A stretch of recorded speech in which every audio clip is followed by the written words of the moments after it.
We'll be talking about the World Suicide Prevention Day 2023, which would be September 10th. Now, tomorrow is the World Suicide Prevention Day. And, because we don't have a show tomorrow, we decided to bring it today because it's about creating awareness and all that. Now, World Suicide Prevention Day is an awareness day always observed on 10th September every year in order to provide worldwide commitments and action to prevent suicides with various activities around the world since 2003. Now, the 10th September each year aims to focus attention on the issues, reduces stigma and raises awareness among organizations, governments and the public, giving one strong message that suicide is preventable. Now, suicide is a major public health problem with far-fetching or far-reaching social, emotional, and economic consequences. It is estimated that there are currently more than 700,000, suicides per year worldwide, which is a really scary number, And we know that each suicide profoundly affects many more people, because sometimes people can get, from your side, someone dies and then someone close to that person get depressed and then leads to that. So it's something that is becoming more contagious. It's getting everywhere with social media and all that, which is a really sad situation. And it's something that we really need to talk about. So joining us to discuss this is Chidima Amadi. She is a mental health coach. Good morning. Good morning. Thank you so much for joining us this morning. So let's talk about, the World Suicide Prevention Day. I mean, every day we wake up to a story of someone killing themselves. We've seen even major celebrities. There was a situation last 2 years of a Bollywood actor who is a well-known person, and people are thinking this person is already known, he's rich, so what more can that person have? And we also have one last year or early this year of a celebrity, I think DJ Stitch, I've forgotten his name. There was a sad one where everyone feels he was at the peak of his career. So it's not about just someone with a financial issue. It's not about someone young. It is everywhere. Anybody can fall a victim to this kind of depression. So what is your take on that as a coach? Okay, thank you for having me. Of course. I take suicide topics very, very seriously. I've been vulnerable enough to even share my own personal stories on social media platforms because I'm also a suicide survivor myself. And like you pointed out, it's usually not just about finance or people who are hungry and they just want to take their life because they don't know where the next meal is coming from. I'll just define three things quickly. Suicide is the act of harming oneself with the goal of, killing yourself, and the person actually ends up dying. And then there is suicide attempts, the act of harming oneself with the goal of killing oneself, but does not eventually die. And there is suicide ideation, where people just nurse the thoughts of suicide, suicide imaginations and all of that. So when it comes to suicide, there are a lot of factors that affect it, starting from psychotic disorders like things like depression and all of that. There is environmental factors, there is substance use disorder and all of that. So everybody is vulnerable. Every gender, every ethnicity, every race, everybody is vulnerable to suicide. But the thing is, people are afraid to speak up because of the stigma. The stigmatization around suicide is very high. So there is this thing quickly that we usually use to determine or, help people understand the level of stigmatization with suicide. So if you're working in a place, for example, and you don't feel very well, you're probably having an anxiety panic, or you're depressed, you're really down, and you have to, call into work to say, oh, I'm not going to be here today. Do you say, oh, hi, boss, I'm really depressed, or I'm suffering from this grief and it's giving me some panic attacks? Or are you going to lie and say, I have a really terrible headache, or I've been vomiting since morning? And so most people would, of course, lie, I have a headache, or, say something. That is the level of stigmatization around suicide and mental health. So people like DJ Switch and all of these people who take their life, they come to a point where I have everything. Why should I speak up? Why should I say I'm depressed? People are going to think I'm not content, you know, I'm probably really, I mean, why are you depressed? So people then choose to just, you know, take their lives so that they don't cause. We've seen situations where even when there's feel when maybe someone tried to kill themselves and it doesn't work and they come, before you get people that sympathize or empathize with them, you get people that would be like, what, why would you kill yourself? Because that person is not in the person's shoes. So there is no link, no connection, and it's quick to judge. So I get where the fear of stigmatization comes from, because it is there. So the theme of this year of Suicide Prevention Day 2023 is creating hope through action. So what does that particular theme entails? Okay, so creating hope through action is basically getting every hands on deck. Organizations, private organizations, government organizations, everybody's hands should be on deck. Okay, now imagine that the ratio of therapies to people needing help in the European countries, the ratio is statistically said to be 1:100,000. In Nigeria, you cannot guess what it is. It is 1:1,000,000 people. That is the ratio. That is how difficult it is to access therapy services in Nigeria. So then you can imagine how expensive it is. I know a couple therapist, which charges 600,000 to do couple therapy for 3 months. And in that 3 months, you meet her only once or twice a week. So it's really expensive. How many people are going to have this access? What can the government do about it? Go to a rehabilitation center. So you have people lying there chained. I was just listening to the program on witchery and, you know, witchery accusations and tales and all of that. When you go to rehabilitation centers, you see people chained there, and some of them are termed witches. So we have a lot of people who are going through mental health disorders, and all they need is even something as simple as psychotherapy. Talk therapy, talk to someone, and they'll be okay. So what is the government doing about it? Number one, nobody cares. Can you imagine that suicide was even criminalized in Nigeria? I was going to mention that, you know, the fact that even when you commit it, is, you know, I hate to say this, but it seems like in Nigeria, it's better it works, because if it doesn't work, you're going to end up, you know, in trouble, in much more trouble, and even thinking about it in the first place. And, you know, as you were mentioning, I think that's the first thing. We need to find a way to decriminalize it. Because people should be able to, I'm not saying kill yourself. Of course. I'm not going to lie. I used to be one of those people who will tell you, why do you want to kill yourself? You know, what is making you? Because I know, as you know, from my part of the religion, from what we understand, if you were to do that, it's tantamount to going to hell. So, like, why would I want to miss heaven? You know, nobody's, you know, so that kind of thing. So, but I've come to understand life has happened, and you come to the point that even you as yourself, I told you, we were like, oh my God, Lord, let me just sleep and not, you know. Yes. You know, because how did I get here? Yeah, it's a stressful, and I just want, and at times I came to the point where I understood, because it's like this, you know, like, you know, when you sleep, you have nothing you're worried about. So it's like that. So, but I know it's not right, because you leave hurting people. You leave maybe your parents, your spouse, and they're wondering, was I not enough? Enough, questioning themselves, yes. So decriminalizing suicide starts with destigmatizing suicide. So, and people are encouraged to speak up.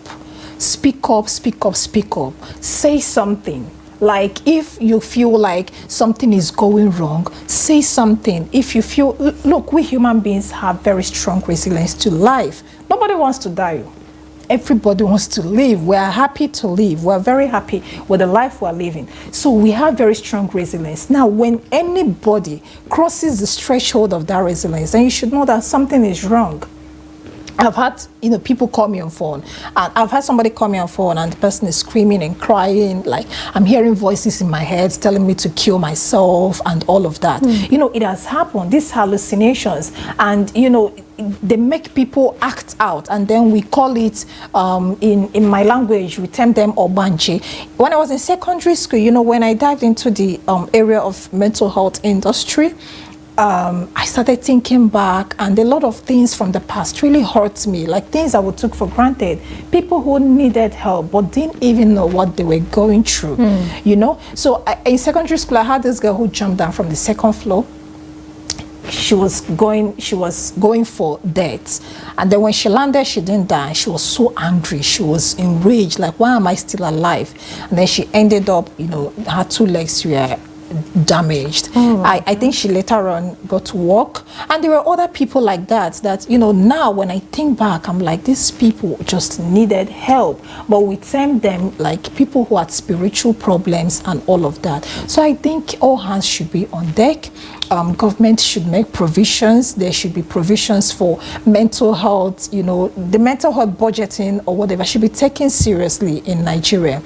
And then workplaces too, like personally in my organization, we're working towards providing mental health workforce training for organizations, so that workforces can take the mental health of their, you know, employees, even you as an employer, seriously, because this will help to also increase capital. Because 1 trillion per year is lost globally due to mental health work stress, people taking leaves, presenteeism, absenteeism, and all that. So basically, all hands on deck. Like, we should stop doing peripheral work. Organizations who are into mental health should stop doing peripheral work. We should go into the rural areas. We cannot just be doing peripheral work and then we say we're talking mental health, and the common man don't even know what is that mental health. Yes, that there's a need for sensitization on that part. I mean, we've seen a lot of situations where you know, people don't even really believe, especially in this part of the world, people don't even really believe in counseling or therapy. And when you mention, I'm going to see my therapist, is he a shrink?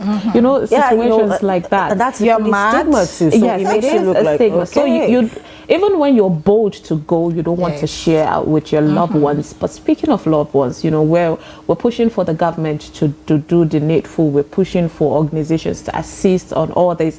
But there was a situation of a celebrity that trended online. She married, and they spent lavishly on the wedding, but then 3 months or almost a year after, the marriage crumbled, and she was seen in the you know, the Lagos Bridge about to kill herself.